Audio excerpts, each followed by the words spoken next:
Bom, estamos aqui, 31 de dezembro de 2025. O último dia. O último dia de um ano que, assim, não volta nunca mais. E o material que a gente vai analisar hoje, ele já começa, sabe, com uma provocação. Uma provocação bem estoica, né? Exato. O texto diz, 2025 acabou. E a pergunta que ele joga na nossa cara não é sobre metas, é sobre como se viveu o ano. E ele já abre com o Marco Aurélio. Sim, a frase é: você poderia deixar a vida agora. Deixe isso determinar o que você faz, diz e pensa.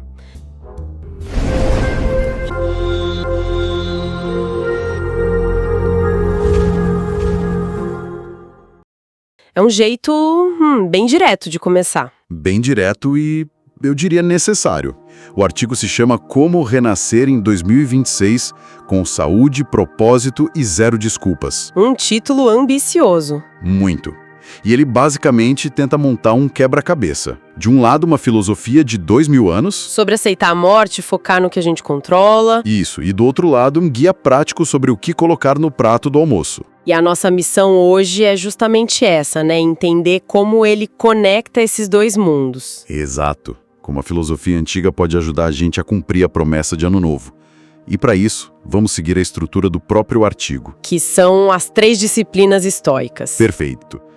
Percepção, ação e, por último, vontade. Vamos começar pela percepção, que é a base de tudo. Combinado. A tese central do texto é que o problema de quem termina o ano frustrado com a saúde raramente é a comida. Não é a comida. Não. É o julgamento que se faz sobre ela. É a narrativa interna que sabota qualquer plano. Aquela vozinha na cabeça. Exatamente. O artigo descreve um ciclo que, olha, muita gente vai reconhecer. Começar a dieta na segunda Com toda a força. e abandonar na sexta. E repetir isso 52 vezes no ano. Aí chega em dezembro no mesmo lugar, ou pior. Tá, mas como que a filosofia entra nisso? Quer dizer, como um pensamento de 2000 anos atrás vai resolver a briga com a geladeira de madrugada? A sacada é justamente a tradução. O autor pega uma ideia de Epiteto que é genial. Qual? Ele diz assim: não é a existência do pão que te sabota. Ah, interessante. É o teu julgamento de que só um pedacinho não faz mal. A culpa não é do pão, entende? A falha está na história que a gente se conta para justificar a exceção. Que acaba virando a regra. Exato.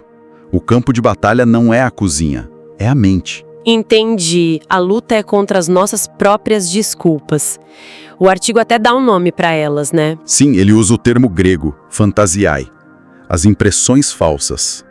E ele lista 5 que teriam sido as grandes vilãs da saúde de muita gente em 2025. Vamos passar por elas. Qual é a primeira? A primeira é um clássico, aquela coisa de... Não tenho tempo. Exato.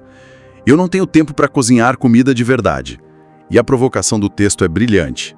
Ele confronta essa desculpa com Marco Aurélio, que governava o Império Romano. E ainda tinha tempo para escrever suas meditações. Essa dói. Pois é. A questão não é o relógio, é a prioridade, né? Certo. E a segunda impressão falsa? Também é bem comum. Preciso de carboidratos para ter energia. Ah, essa já ouvi muito. O artigo chama isso de propaganda da indústria, não de biologia. E ele usa uma analogia ótima. A glicose dos carboidratos é como acender uma fogueira com o jornal. Queima rápido e apaga. Isso. Dá um pico de calor e logo você quer mais.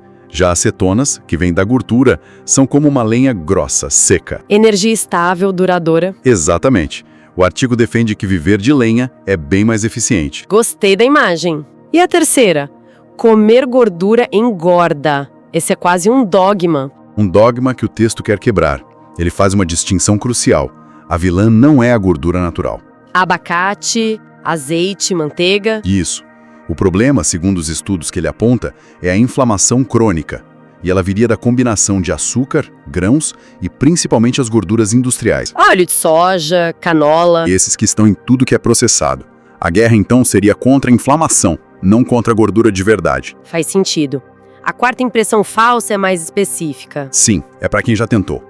Eu tentei paleo ou low carb antes e não funcionou. E a resposta do texto é dura, né? É quase impiedosa. Ele pergunta: você tentou de verdade? e compara quem faz uma dieta 80% paleo com alguém que se diz 80% sóbrio. Uau! A crítica é que para quebrar um vício metabólico, meias medidas não funcionam, pelo menos no começo. Precisa de um período de eliminação total. Um reset completo. Exato. E a quinta e última. A mãe de todas as desculpas. Sem dúvida, começo na segunda-feira. Essa é clássica. O texto invoca a Sêneca e a brevidade da vida para mostrar como isso é uma armadilha. Adiar a vida esperando o momento perfeito. E o autor diz que foi essa mentalidade que desperdiçou 2025 para muita gente. E a pergunta que fica é, ela vai desperdiçar 2026 também? É um belo chacoalhão. E para sair desse ciclo de mentiras, o artigo propõe um exercício prático, certo? Sim, um exercício estoico fundamental. Ao acordar, se perguntar, o que hoje está sob meu controle? E a resposta, para a saúde, é clara. Claríssima. O que se come, se a pessoa se movimenta, a hora que vai dormir, tudo isso está no seu controle.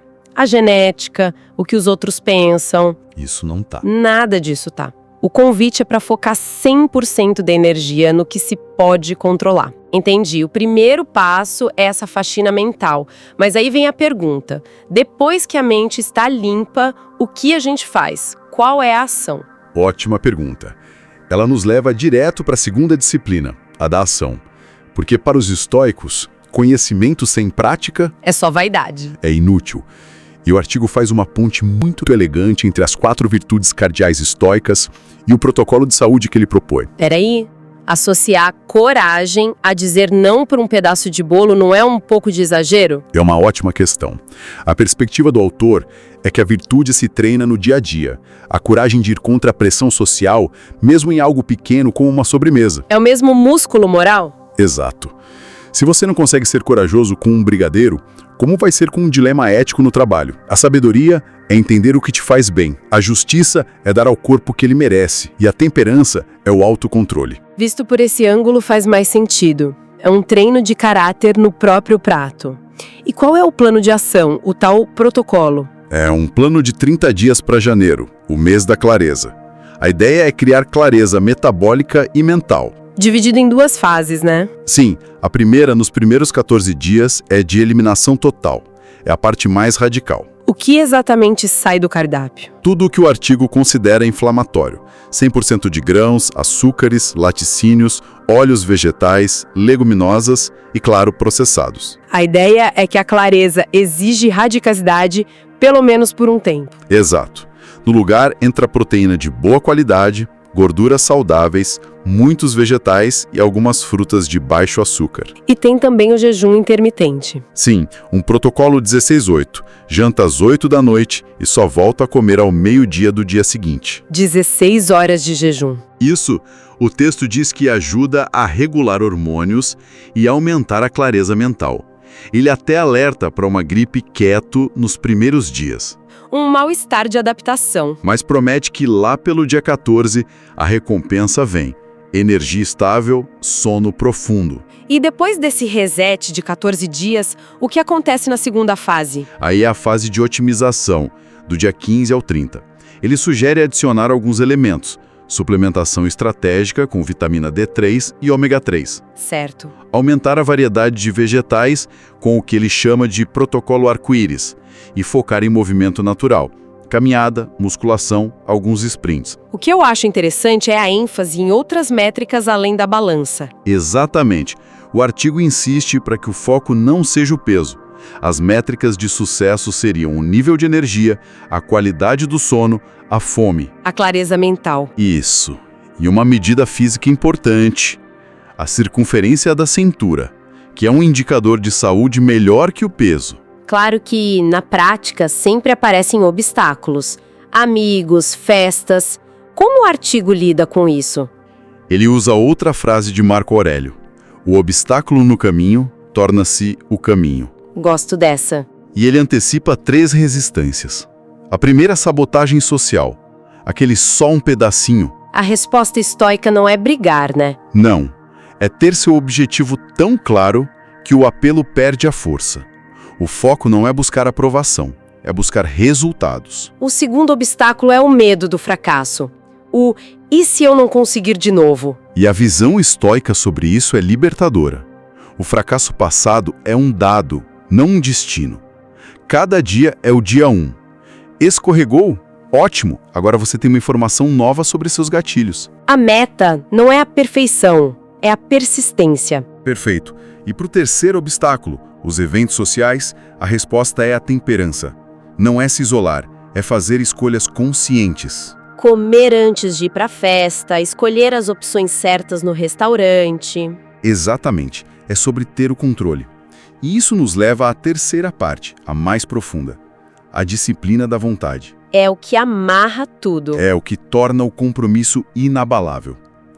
O conceito central aqui é o amor fati, o amor ao destino. Que é um conceito bem difícil de engolir, né? É difícil, porque não é sobre ser passivo, é o oposto. É olhar para o resultado ruim de 2025, para o ganho de peso, não com raiva, mas com uma espécie de gratidão. Gratidão pela frustração? Gratidão por ela te dar a clareza de que precisa mudar, é transformar o veneno em remédio. Uau, isso é poderoso. É ressignificar o fracasso. Exatamente. Como diz outra citação no texto, não perca tempo discutindo o que um bom homem deveria ser. Seja um. Ou seja, pare de se lamentar e seja a pessoa que 2026 exige. E para fortalecer essa vontade, ele usa a ferramenta estoica mais potente de todas. O Memento Mori, a meditação sobre a mortalidade. Meditar sobre a morte para melhorar a dieta parece meio sombrio. A princípio, sim. Mas a lógica é de uma clareza absurda. Não é mórbido. É um chamado à ação. O exercício é simples. Imagine que hoje é seu último dia. O que você faria diferente se ganhasse mais um ano? Forte. E a conclusão é: a boa notícia é que você provavelmente tem mais um ano. A má notícia é que, sem ação, o próximo 31 de dezembro será igual a este. A frase de impacto que ele usa é: a morte não é uma tragédia, uma vida desperdiçada é. Essa frase resume tudo.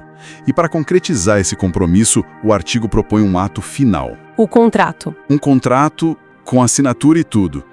Eu confesso que, à primeira vista, parece meio intenso. Quase um truque de autoajuda. Mas a ideia por trás era da prestação de contas.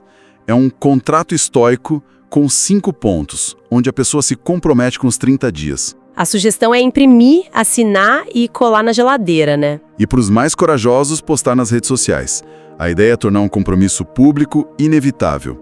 Tira a decisão do campo da força de vontade e transforma num fato. Então, amarrando tudo, temos um sistema completo.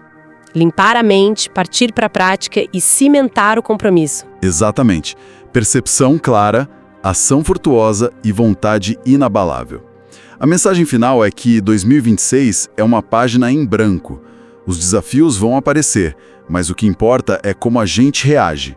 A escolha é sempre nossa. E o mais legal é que a ação não precisa esperar a virada.